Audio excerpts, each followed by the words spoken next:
الله أكبر.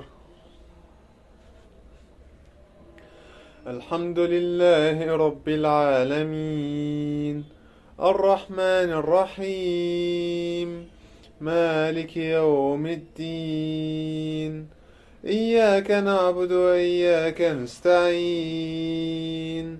اهدنا الصراط المستقيم،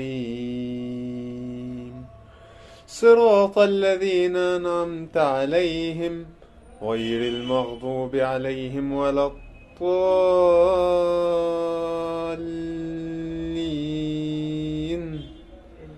آمين. ولن ترضى عنك اليهود ولا النصارى حتى تتبع ملتهم، قل إن هدى الله هو الهدى، ولئن اتبعت أهواءهم بعد الذي جاءك من العلم ما لك من الله من ولي ولا نصير. الذين آتيناهم الكتاب يتلونه حق تلاوته أولئك يؤمنون به، ومن يكفر به فأولئك هم الخاسرون. يا بني إسرائيل اذكروا نعمتي التي أنعمت عليكم وأني فضلتكم على العالمين. واتقوا يوما لا تجزي نفس عن نفس شيئا ولا يقبل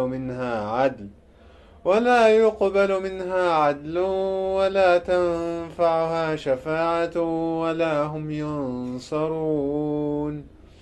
وإذ ابتلى إبراهيم ربه بكلمات فأتمهن، قال إني جاعلك للناس إماما، قال ومن ذريتي، قال لا ينال عهد الظالمين.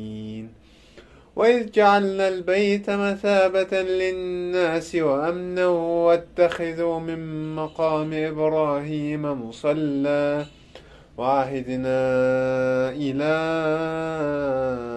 إبراهيم وإسماعيل أن طهر بيتي للطائفين والعاكفين والركع السجود.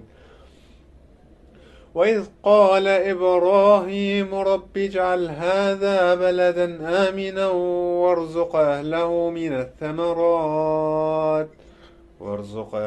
من الثمرات من آمن منهم بالله واليوم الآخر، قال ومن كفر فأمتعه قليلا ثم أضطره إلى عذاب النار وبئس المصير.